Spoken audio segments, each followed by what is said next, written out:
சொல்லியும் வர சொல்ல ஜாதி இப்படி இப்படின்னு கலாச்சாங்க. நாங்கள் 5 பேர் வந்தோம். எங்கள் 5 பேரையும் வயிற்றுலையும் குத்தி தலைமுடி இடிச்சு என்னை முடி பிடிச்சி இழுத்து செவுத்துல வச்சு இந்த இடம் ஃபுல்லாக வீங்கி இந்த இடத்துல இந்த வயிற்று ஃபுல்லாக எங்கள் 5 பேரையும் குத்தி விட்டாங்க.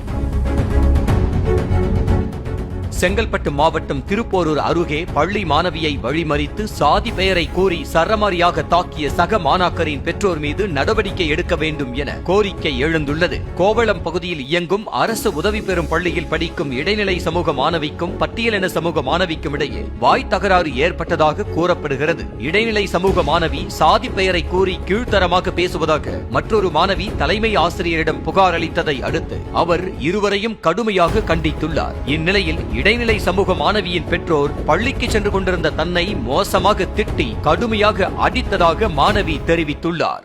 போன மாசம் ஸ்கூல்ல சண்டை நடந்துச்சு. 11th பொண்ணுங்களுக்கும் எங்களுக்கும் சொல்லியும் வர சொல்ல ஜாதி இப்படி இப்படின்னு கலாச்சாங்க.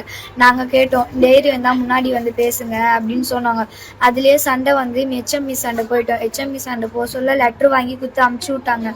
காவியான்ற பொண்ணு, அவங்க அம்மா, அவங்க ஆயா, அவன் அண்ணன், அவன் தம்பி வந்து நாங்கள் 5 பேர் வந்தோம். எங்கள் 5 பேரையும் வயிற்றுலையும் குத்தி தலைமுடி இடிச்சு என்னை முடி பிடிச்சி இழுத்து செவுத்துல வச்சு இந்த இடம் ஃபுல்லாக வீங்கி இந்த இடத்துல இந்த வயிற்று ஃபுல்லாக எங்கள் 5 பேரையும் குத்தி விட்டாங்க.